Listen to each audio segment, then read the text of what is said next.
Мынау бізде 91 жылдары завод, фабрикалар жабылып, негізі тәуелсіздік алғаннан кейін бәрі заводтар жабыла бастады. Содан кейін мен механиктің негізі профессиям. Мұғалім болдым, механик болдым. Сол кезде телевизордан біреудің бесік жасап атқанын көрдім. Сандық жасап атқан. Сонымен бірінші сандық, бесік жасап. Мынау бірінші істеген сандығым.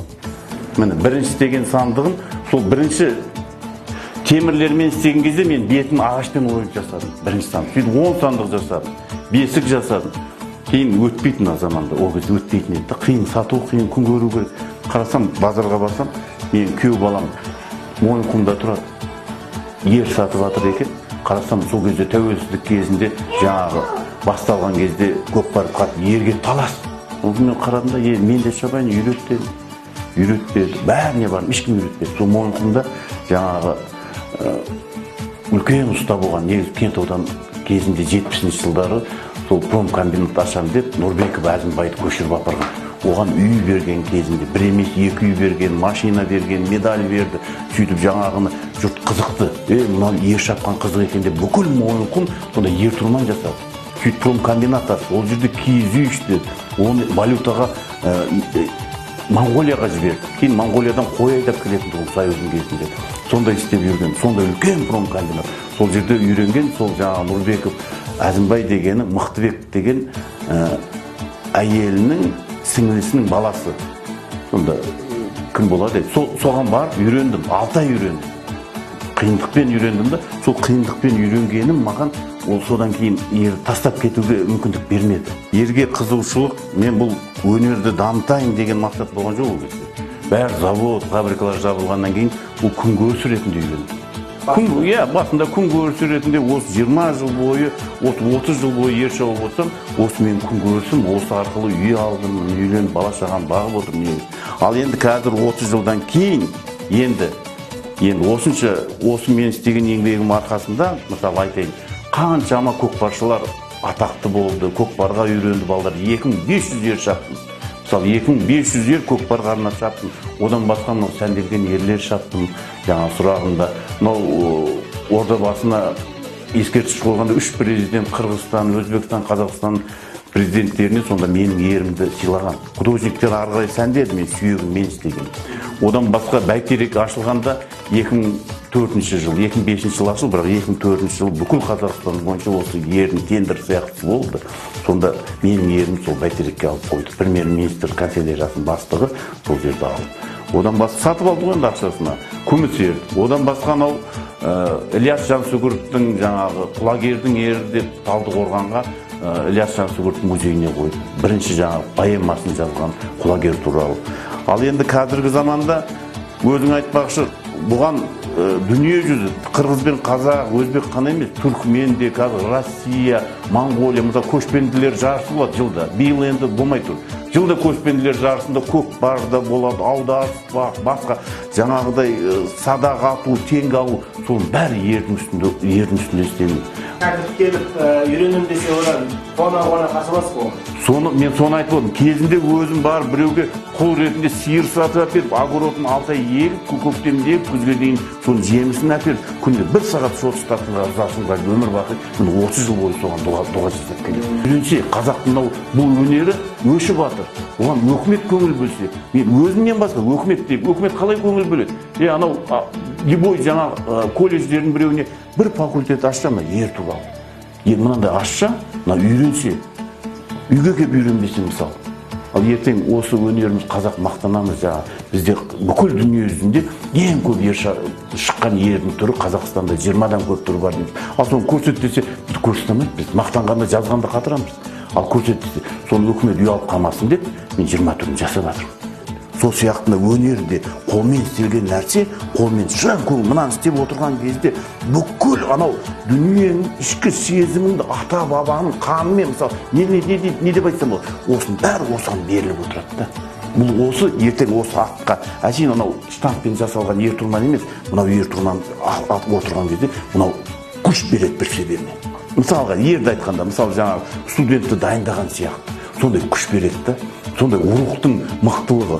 Рух дегеніміз жаңағыдай батылдық, қайсарлық бәрінің ішіне кіргенде рухтың мықтылығы қолдың таза еңбегінде мықты болуы да. Қандай ағашпен жасайсыз? Енді мынау ағаш терек. Бұл кәдімгі терек. Бұл адамдар ойлайды. Бұл мәселесі, бұл ағашты дайындау мәселесінде. Мысалы, бұл теректі алып, анау күнге қойып кептіріп қойсаң, бұл борпылдап түкке жарамайды. Бос болады. Ал енді осы теректі алып, су кезінде жаңа керегінше тақтайларды тілдіріп алып, өз керек размерімен. 70-ті әртүрлі нәрсені. Құрандер ғой, мен аслында құрандер бүтіндер жабам.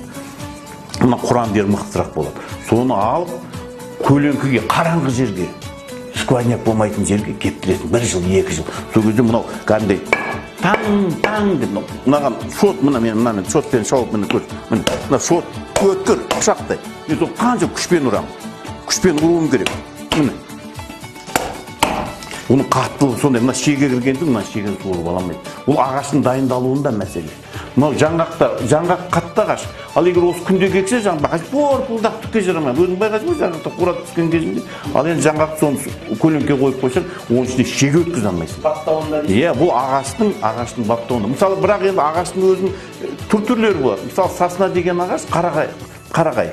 Ол қанша көлеңке кептіріп, күнге кептіріп, ол неменесі, ол бос болады. Оған ол шегені ұстамайды. Ер деген ер шабатын адамдар, мен мысалы Қазақстанда 5-6 тауық бар деп отырмын. Жоқ, 5-6 тауық емес, 500 ерші бар шығар. Мен нағыз ер шабатын адамды айтып отырмын. Ана қызығып ерге ұқсатқан шапқан ершілерді ерші санамаймын мен. Ол ер деген шапқан кезде ол атқа да тимеу керек. Атқа жайлы, шабандозға ыңғайлы, алға кетпейтін, артқа кетпейтін, биік емес. Ана қапталын биік қойса, түйеде отырғанда емес. Ер атпен бірге өсіп шыққандай болу керек. Атпен бірге өсіп шыққан. Сен ердің үстінде отырған сезбеу көресің. Аттың үстінде отырған. Мына атқа мынандай тиер-тимес қылып істеу керек. Оған үлкен шеберлік керек. Міне сондай ершілер аз болып жатыр. Әшейін ерге ұқсатып шабан десем, бұл адам ерге ұқсатып, әйтеуір әдемілеп, сәндеп істей береді.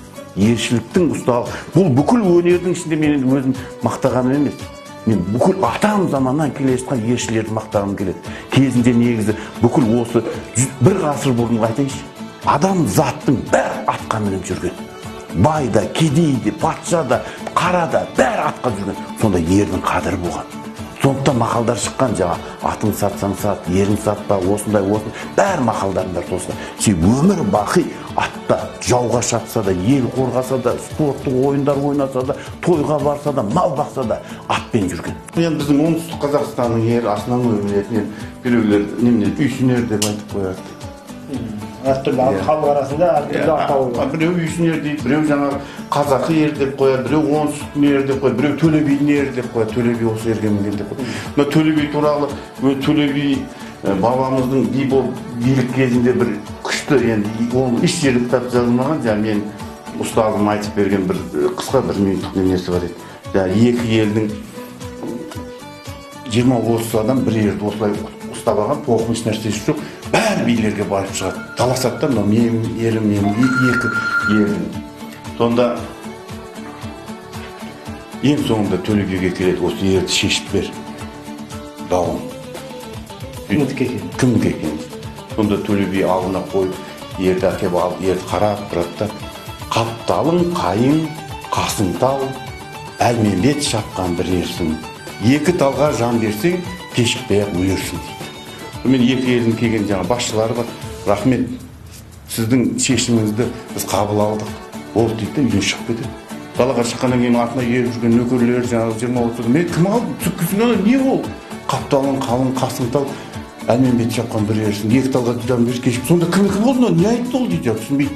Біздің қазақтан сөзді терең түсінетін жаңағы басшылар ол айтқан дейді. Мынау негізі тал оңтүстікте өседі деді. Ал қайың солтүстікте өседі деді. 2 талға жан берсең дейді, найзаның бізде оңтүстікте найзаның сабын жаңағы талдан жасайды, ол жақта қайыңнан жасайды. Екеуіне жан берсең соғыссаңдар, ол біреу үшін екеуіңде 2 ел өлесіңдер деп жатыр дейді. Ал бұны шапқан адам әлменбет деп айтып отыр дейді. Сонда Төле бидің біліп, ол әшейін би, бүкіл 300-ді басқарып отырған би, қарапайым халықта кім не істейтініне дейін біледі, кім қандай ер шабатына дейін білген. Сонда айтып отыр, ерді олар ешкім танымай отыр, ал Төле би танып отыр. Сонда Төле бидің именно неге ол Төле биді осынша бүкіл бидің ішінде артық санағандығы, басқалығы төбе би болғандығы, оның терең білімінде халықпен етене араласқанында көріп сондай нәрсесін көрсетіп тұр да Төле бидің қандай екенін. Сол барып сендер Әлменбетке барыңдар, сендер Әлменбет айтып береді кімнің ері екенін деп отыр. Ал Құрбанәлі аға, мынау сіздің жасап жатқан ісіңізбен таныстық, келіп мынау шеберханаңызды көрдік, қаншама ерш жасап шыққан екенсіз, жаңа өзіңіз айттыңыз. Енді біздің қазақылығымызды жоғалтпау үшін осындай сізге айтар тілегіміз, еш уақытта шаршамаңыз, осындай ер тоқым жасай беріңіз. Шәкірттеріңіз көп болсын. Сіздің осы жасаған еңбегіңізді, өнеріңізді одан ары қарап дамытатын шәкірттеріңіз көп болсын деген тілегімізді айтамыз.